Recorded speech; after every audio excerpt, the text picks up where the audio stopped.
Hi everyone, Niev here, and this is the next part in the Tableau or grid style card reading series. And in this video, I'm going to discuss the different types of grand tableaus. All right, so let's go read some cards. Okay, hello everyone. So we are going to do the big tableaus today. So what I have laid out here is it's in order. So I'm obviously going to use this as houses. So this series is supposed to be doing Tableau style reading, but with other decks, not just a Lenormand, but so like tarot, other types of oracles, etc., and using them in that Tableau style. But some of these larger spreads, the grand tableaus, they are 36 card spreads. And that is because they are based around the Lenormand system, which is typically 36 cards. You know, but if we're using it for other systems, like, let's see, I also have the Idiosyncratic Tarot out here, perhaps that I can use with this. So this is an example of one type of tarot that I could use as an oracle here, or as in reading in Tableau style. And I also have, like, you know, the Mildred Payne Secret Pocket Oracle here. Here we go. I also have the Amethyst Oracle as well. So using these as in that Tableau style. The 36 card layout for the Grand Tableau is obviously much more tailored to a Lenormand deck or other 32 card systems. I thought we could go over what the different Grand Tableaus are, the different 36 card layouts. And I'm keeping them in order like this because I'll probably use one of the other decks on top of it as the reading itself, and using the cards underneath as houses. So and I have discussed houses and all of that kind of stuff in my previous videos, so go check those out if you haven't yet. So I kind of just want to go over what, like, pretend these are not in order, and this is actually a Lenormand reading. Of course, it's in, you know, I'm doing the best I can showing the whole spread, but, you know, Grand Tableaus are big, and they're not super conducive for filming because they're so large. And this is also why I really love the tiny decks, because they do really well with Grand Tableau type stuff and filming, etc. But yeah, so anyway, now, I didn't quite write down before I started this video. I'm kind of just winging it, so I may be missing some steps here. But generally what I do when I do a Grand Tableau, which is not a lot actually, I tend to stick to the smaller spreads. But when I do a Grand Tableau, one of the first things I do is let's see. Well, sometimes I do this and sometimes I do the other thing first. So sometimes I read the first 3 cards. And of course this is in order, so I'm not going to read them. I read the first 3 cards as kind of the intro to this reading. And then the final 4 cards here at the bottom, which you can't really see, but they're in order. The final 4 cards are kind of the summary, the fate line. That's kind of what it's called. It's kind of bringing everything down. It's kind of the answer, you know. So the first 3 cards is the intro to the spread, and that's kind of how I interpret it anyway. Yeah, and so the next thing I might do is I might find my significator card. So I'm woman, of course. But, you know, and with Lenormand, there are other, you know, alternate cards for some decks where they'll have man and man, woman and woman, or they might have person and partner, or querent and target, etc. Different significator terms. And I mean, you don't have to be a woman to be the woman card, or a man to be a man card, etc. This is an old system, so, you know, it makes sense that an old system would have those gendered cards as significators. So I might find my significator card, and I would look at the row it's in and the column it's in. And by the way, this is a big sign that I have not planned this. I did not even say what layout this is. So there are a few different Tableau, grand tableaus, and featuring the 36 cards. And this is the most traditional. This is an 8 by 4 plus 4 at the bottom. And this is the most traditional layout of the Grand Tableau, and it is the one that I prefer. So I didn't think to introduce it in the beginning, but that is what this layout is. I will also show the other two layouts that I sometimes use. The person card, the significator card, you read the column it's in and the row it's in. Now the column, these are things that are weighing down on the querent, and this is what the querent is in control of. That is how I interpret it. Other people have different interpretations for what that means. Now, also the cards to the right of the querent are future cards, and the cards to the left are past cards, what's leading up to where the querent is right now and where the querent is heading. So that is that is the querent line, basically, the significator's line. I may also, if this is a reading having to do with another person, I may also see where the two people card, of course, they're right next to each other as this is all in order, but I might see where the two people cards are, and if they're far away from each other, if they're close together, if they share the same column or row, etc. Sometimes if so let's pretend the fox is one of the people cards, and so I might read this knight as something significant. The querent and the partner knight each other. You know, that may be significant for the particular reading. So in general, the cards go from past to future and past to future. Hope that made sense. So left to right, top to bottom. And so up here is the most in the past, and over here is most in the future. Yeah.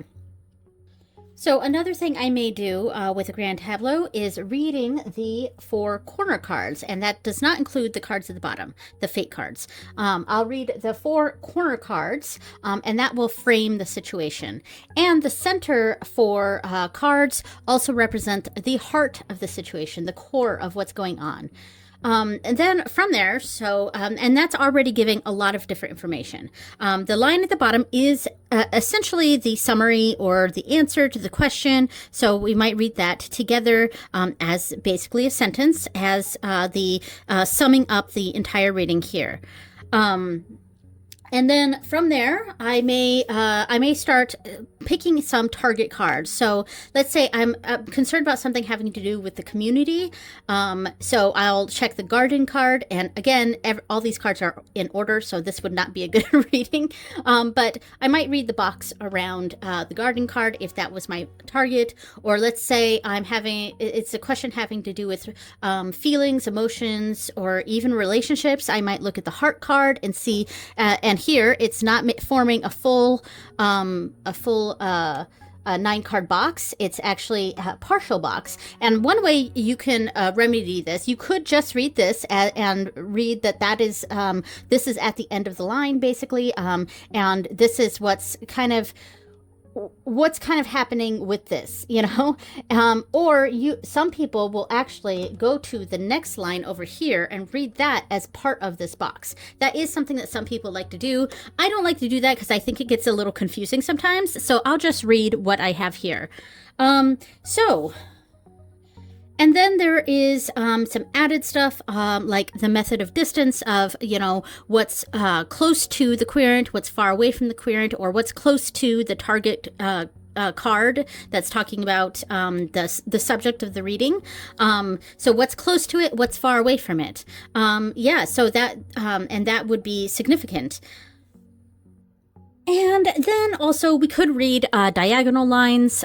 So if we're using the querent again as the target card, we would read the primary diagonal and then the secondary diagonal this way.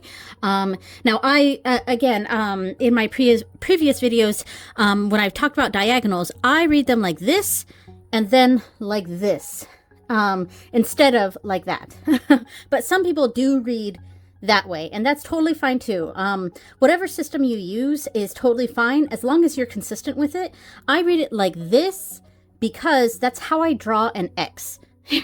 I draw an X like this and then like that.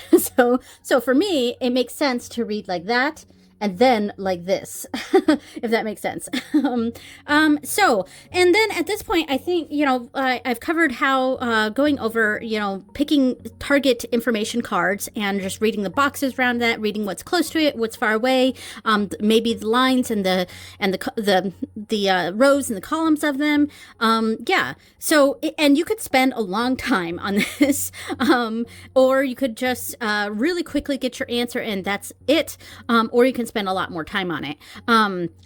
And then I finished the reading by just doing a few knighting. I just knight a few cards that jump out to me, and that tends to be like what I do for target cards. If I'm going to read a box around something, like if I'm going to read a box around myself, I might do that. I usually pick just one or two cards that I want to actually read a box around. Sometimes it's the two people cards, depending on what the reading is. Other times it might be a different card, like that's the actual subject of the reading. So maybe it's a work card, so fish or anchor, which are both down here, but let's say, because some people also use different cards for work. Let's say it's tower, because maybe it's something having to do with an industry or something. So maybe the tower is the focus of the reading, so I might read the box around that. But at the end of the reading, then I'll do a few knighting. I might knight tower with a few cards and see what's jumping out at me there, or knight myself with a few cards and see what's jumping out. But I try to keep knighting to a minimum though, because you can go crazy with the knighting, and it just do it a few times and get some key information, and there you go. All right, so I am going to show the other two types of grand tableaus I'm doing so far, but since I have this all laid out, I'm going to grab the Amethyst Oracle, because I think that's what's going to go best on top of this deck. By the way, I didn't even say what deck this is. This is the Modern Sybil Lenormand, and I got it off MakePlayingCards a few years ago. I've had this for a few years now. But yeah, it's a nice, simple Lenormand deck. So, and kind of when it comes to Lenormand, the simpler the better. You want to be able to just see the cards. And if it gets too crazy, sometimes they're hard to figure out what cards they are. So something that's very obvious what's on the card, I prefer that. All right, so I'm going to shuffle this real quick, and I'm going to lay out something on top of this, and it's going to be just kind of a little sample reading and see what we come up with.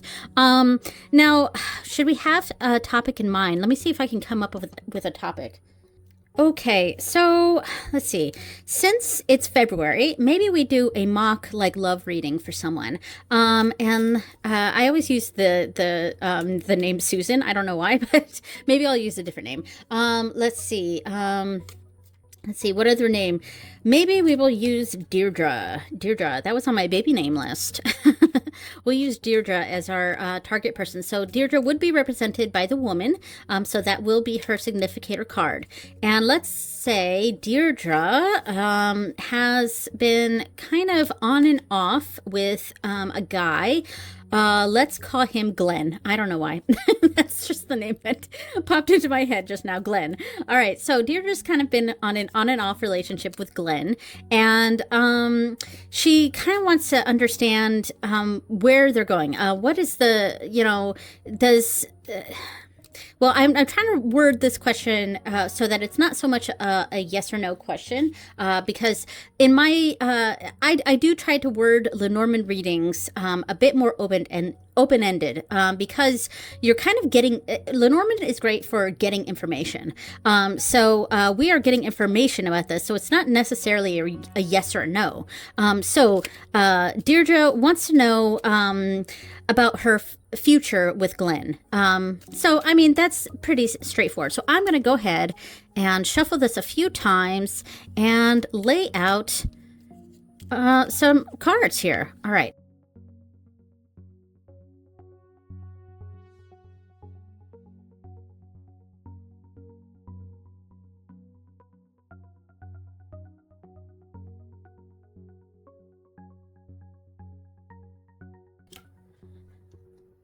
Okay, so obviously I don't have everything in frame here, but I will probably take a picture of what's going on here, and maybe I'll overlay the picture on the screen as I go over this.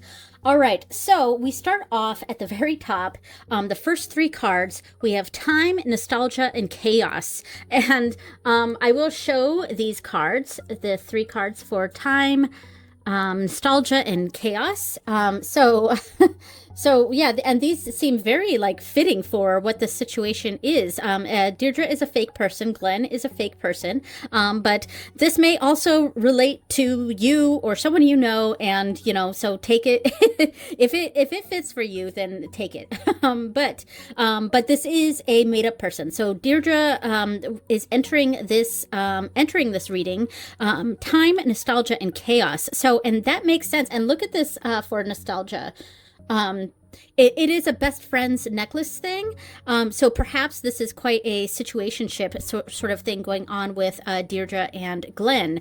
And over time, their friendship and maybe what's keeping this together is that nostalgia. And it's kind of that nostalgia is kind of thrown into chaos over time. So that is interesting. And then we could read what's on what house they're in. So time is in writer. So fast moving time. Clover is in nostalgia. Or I mean, nostalgia is in Clover. So we could have these small moments of nostalgia, or Deirdre could be having these small moments of nostalgia. And then chaos is in ship, which is also very interesting. So like as this moves forward, it's more chaos. There's nothing really that's stable here. And we could also look at tree, and tree card, we have lies in tree, for that's what's stable. Anchor, we could also look at what's in there, and we see destruction. Destruction is an anchor, and lies is in tree. So I mean, I would say that Deirdre and Glenn, they need to wrap things up, I think.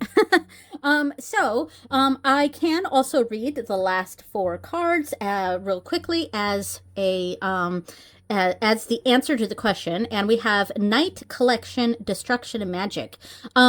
So it's like things are like it's almost happening.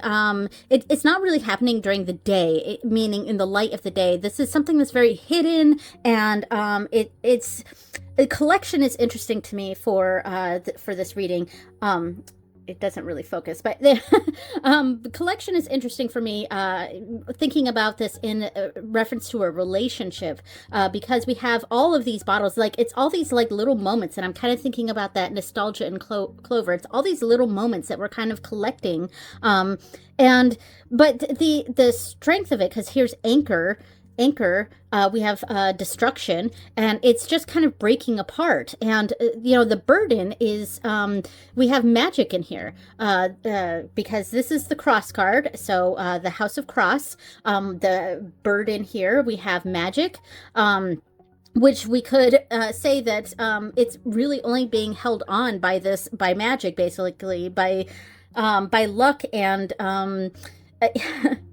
and wishful thinking. And I think that's what's going on here. And that's kind of how I'm reading the magic card. It's a bit more like wishful thinking. So these kind of covert moments that we're collecting, breaking apart, and it's really like all of this is still just here because of the wishful thinking. And we do have the wish card right here, and it's in man. It's in the house of man. So, and the woman card, we have fear in the house of woman. So I think that's really interesting too. Now, there is no significator card in the Amethyst Oracle. Not that I think. I'm pretty sure there's not one. So I would actually use the card underneath the house for the significator. So we're going to look in the house of woman, and we have fear, and that makes sense. Deirdre's really afraid of what's going on here. She really was holding her to Glenn here is that wish and that those moments of nostalgia that she keeps collecting.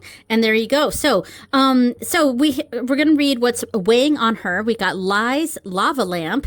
So things just kind of flowing in, but it almost like an illusion. And then we have precarious, and this is interesting. This is almost like a fool card. We have this rock this is just ready to break, and this is what's weighing down and causing her fear. And what she's in control of, she is in control of the destruction. So she can end this. If she really wants to, she can end it. So what's going on in the past for Deirdre? We have creation, science, order, and wish. And so these are all fairly positive things. Science is interesting because I feel like it's kind of like she's like putting these pieces together. Like she's kind of manufacturing this wish. She really wants this wish to be true, and so she keeps kind of ordering things so that she can, that Glenn will stay in her life. And then what's in the future for her? We have autumn, confinement, and air. And so air, freedom. And so that makes sense too. And I could start looking at the houses that they're into, but I'm trying to just read the cards on top first, and then looking at the houses when they start to when they jump out to me, if that makes sense. So there we go. So in the future we have autumn, so like kind of a diminishing of things. Things are going on the wayside. A confinement. Autumn, and then confining that energy, and then having this moment of freedom, the air card here. So and that's quite interesting. So it does seem like what's in the future for Deirdre here is a breakup from Glenn, and a breakup from this situationship kind of situation here. So the other things that I look for. Okay, so the corner cards. So we have time and earth, and then air and creation. Okay. So time and so a lot of times I read these kind of I'll read time and air. Over time we have a freedom, and then earth and creation. Things are being sort of buried down in earth. And the creation card is way over here. This is like the most remote area here, the most remote card. And I'm just going to adjust that a little bit. So it's kind of the most remote card here. And so to me, this card is more, what's over here is more like out of view. So the creation, the beginning of the situation is kind of out of view now. That beginning part of what was happening is now no longer as enticing for Deirdre. All right, so the heart of the matter, we have chai, lava lamp, things melding together, winter, and precarious. So that's the heart of the matter. I usually just read them. I kind of read them as a story. So like this, almost like a Z, like this. That's kind of how I read the heart of the matter. Other people might read these two cards and these two cards, and then they'll read the diagonal. Some people might do that. I just kind of go like this. And it's kind of a progression. So chai is things warm and comforting, and melding together, but it's a bit of an illusion, and like not quite sure where things are going. And then it's like a cold snap, and things are just kind of drying up. And then we've got that precarious, like we're on the edge now, and this relationship is it's on the edge. So that's what's going on there. So now I could read the box around a woman, but I think we've actually gotten a lot of information just from what we've done so far. So I might do some knighting. So let's see what knights the woman. We have summer. So I think she's starting to kind of see the light of day, and and it also knights with not night, but nights with night. Yeah, so it also nights with night. And this is in the key position. So this is something that, is something coming to light for her for sure. And summer is in the House of Fox. So yeah. And I also kind of want to read, so the knighting of the heart, because this is having to do with a relationship. So heart, we have spring in heart. So there are still feelings there. There are definitely still feelings there. So what is jumping out as knighting with heart? Both the summer card and the autumn card. So it's it's spring, summer, and autumn are all represented right here. And then we have, this is so funny, we have all four of the season cards, and they're in this knighted diamond, because autumn nights with winter, winter nights with summer, summer nights with spring, spring nights with autumn. So that I think is very interesting, and I think I might read that as this has sort of this has been a wheel, a wheel of time going on here that is breaking now, and we see that with destruction, confinement, and I want to kind of look at the two cards that are in between, or the three cards right here that are in between this like diamond of nights here of the seasons, and we have precarious, water, and resistance. So it's like things are on the edge, still flowing forward, and it's hit a brick wall. So this cycle of seasons has definitely hit a brick wall. Yeah, and I also, this jumped out at me. Overwhelm is in the House of Dog, and dog is like loyalty and that friendship aspect, and we see overwhelm in the House of Dog. So that's interesting that there's an overwhelming feeling, and the fear that's going on here is that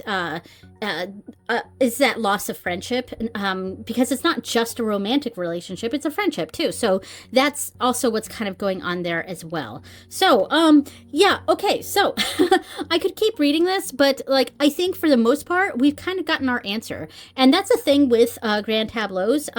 Like you can sit here and I would always take a picture of a grand tableau, and yes, you could get your answer really quickly and understand the basics of the situation, but it's always something you can come back to and be like, okay, what was to review, and like if you had further on questions, it kind of answers a lot of those different questions. And I also noticed that labyrinth is in the House of House. So it's like the safe space has kind of been a bit of a maze. Now, I was wrapping this up just now and trying to put the cards away, and I forgot that because the Amethyst Oracle is not 36 cards, there's more cards. We have extra cards over, and how you might use extra cards for a reading like this, where you're using a 36 card grand tableau, but the deck you're using has more than 36 cards.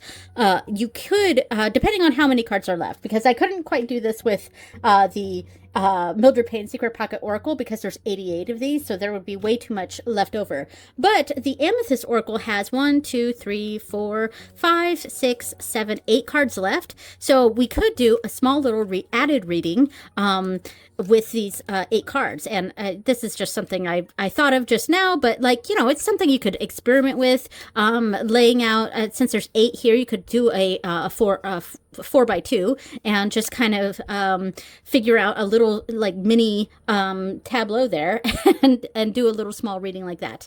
That's something to think about, but it's just something I thought about as I was putting these cards away. So the other really common grand tableau of 36 cards is, of course, a 9x4, and this tends to be a preference for especially a lot of people who film, because we got a nice rectangle here, so and that is nice. Personally, I do prefer an 8x4 plus 4 at the bottom. That's just my go-to. I like that more traditional layout, but a lot of people do like this one, and so reading this one would be a little bit more different. It's mostly the same. We have, I would read the first 3 cards as the entrance, and then I would read the last 3 cards as the exit. So here's the entrance and the exit. We don't have the fate cards at the bottom, but we do have a nice middle row right here that we could read, or column rather, a middle column that we could read. There are other ways you can figure out what the heart of the reading is, and I think that's, for me, the only part that gets a little bit confusing with a 9x4. I do like those 4 cards in the center. Of the 8x4 plus 4. So, I mean, that's just a personal thing. Other people use different cards to represent the heart of the matter. They might use those corner cards as that, but that's the framing of the reading, and it's read very similarly. Here's kind of the beginning, here's kind of the end. So left to right, top to bottom. So here, up here is the beginning, here is the end, and here is more hidden stuff. Here is things that are more active, I think. Things that are a bit more active are over here, things a bit more hidden over here, etc. So it is a bit of a flow. Now, with this sort of deck, I don't think there's a significator, so you couldn't, unless you pick a card to signify something. So let's say, which card showed up? Oh, let's say the wish card is your significator. So, like, typically in a Lenormand, so for example, a spread for finding a lost object, I would always use the key card for that. I don't think key is in this deck. Pretty sure it's not in this deck. So I might, for this deck, if I use it for that, sorry about the dog, by the way, but if I use this deck for finding lost objects, I might use the wish card to represent the lost object. That's a possibility. But so let's say whatever the reading is about, the wish card is your significator card. Okay, so there was actually a reason the dog was barking. My daughter just came home from school and she was locked outside, and the dog was letting me know she needed to come in. So it was a different kind of bark. That's how I knew something was actually going on. Anyway, so so let's say the wish card is the significator in this situation. That's representing the question, basically. So I would use the same sort of thing. What's weighing down on the situation? We have order, and then what's in control, what this wish is in control of. Silence and empty. Ooh, interesting. Now, I'm not going to go ahead and read this, not like the previous reading, but, just things like that. So that would be interesting. We've got a lot, we've got a little bit that's in the past here, but there's a lot of potential going on in the future. So whatever's going on here, there's a lot that we could read that way. So there you go. And then doing the same sort of thing where you just find different parts of this, and whatever jumps out, and read those things and see what knights, read the boxes that are around different, read the box around this omen card. That's interesting, and then of course, because this is 36 cards and this deck is 8 more of that, 8 more than that, we have 8 cards left over that we could do another small little reading for. So that is the 9x4. Now, I don't often use a 9x4, but it is a popular choice, and a lot of reading mats that have the houses already on the mats, or they have little slots for each of the cards. A lot of reading mats will come out in a 9x4, so they'll have 9 card slots across and 4 down. So it is a very popular choice, and a lot of people do really like the 9x4. But the other Grand Tableau, this is not one I see a lot, but it's one that I use, and that is the 6x6. So I think I might put a picture of my year ahead reading on the screen. I'm not going to, interpret it, but, that's kind of what it looks like. And and that is the primary use that I have for a 6x6. I really like it for year ahead or timing type readings because we have 4 nice and neat boxes. We have one box on, the upper left. We have one box on the upper right. Lower left, we have a box, and lower right, we have a box. And they're all, so I kind of designate those as the 4 seasons or or 4 quarters, or it's very much a quarterly type reading. And so you can adjust that for different times and things like that. But I really like that sort of layout for a grand tableau for timing.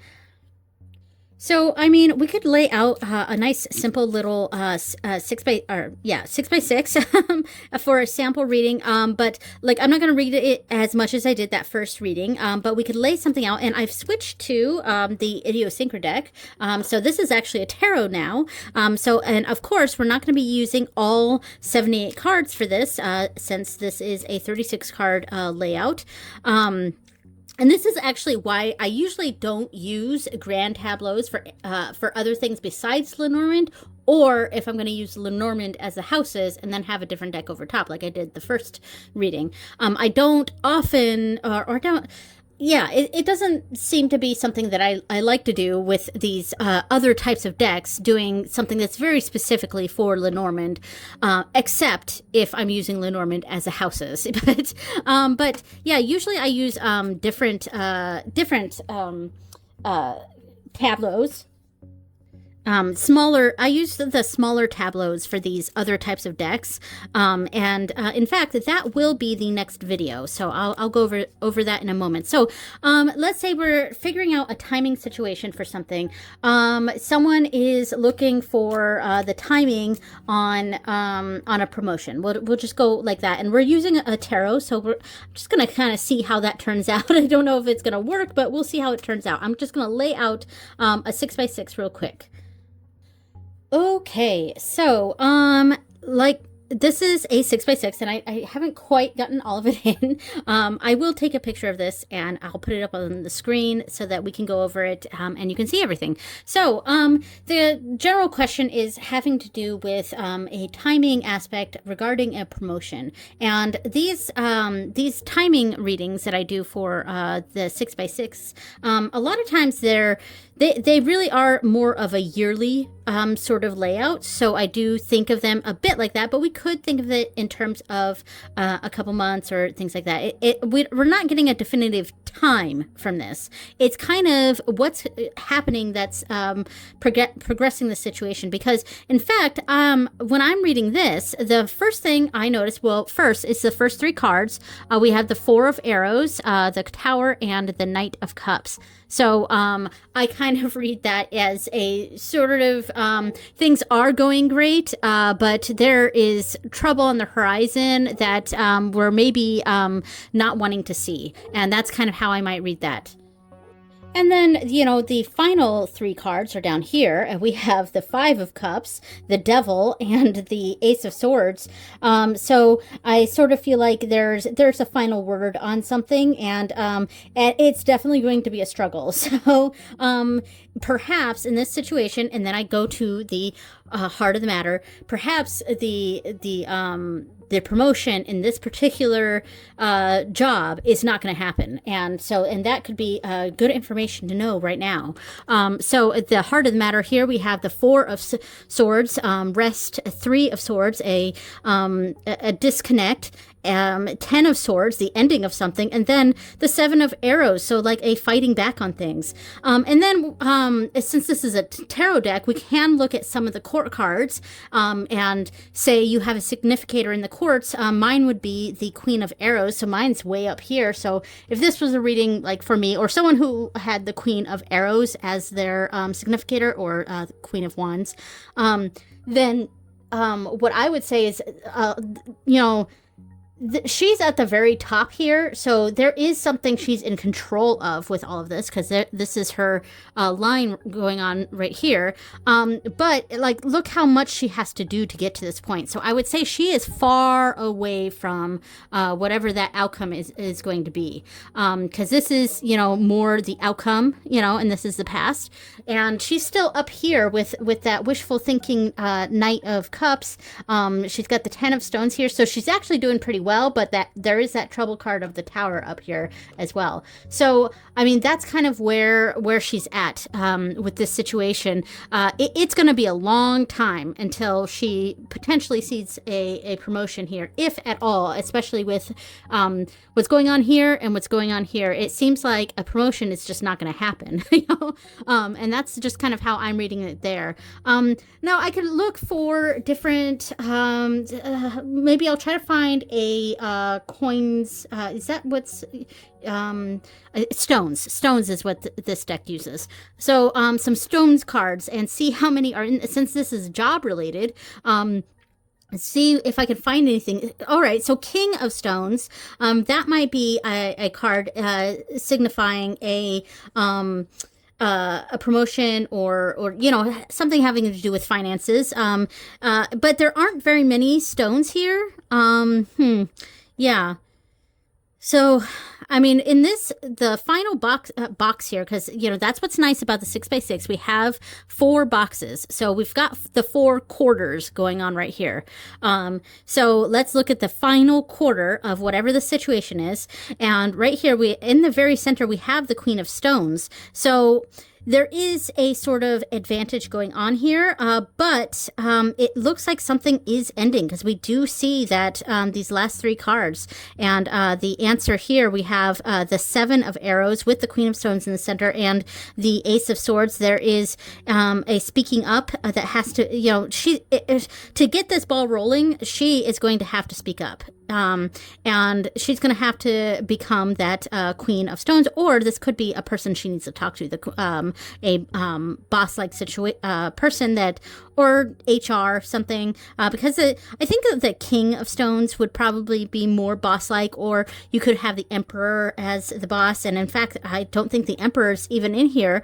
So this, you know, whoever's in charge may be having little to do with this, and so maybe the Queen of Arrows needs to speak with this Queen of Stones and speak up and get this ball rolling, at the very least end what's not happening, you know, end something that's finally just not happening. So that's you know, I could continue reading that. You know, we've got the 4 quarters, but I think for timing, I would read, you know, especially when you're wanting to know when something is happening, I would read the last box first, you know, as that sort of gives you the, you know, the answer there.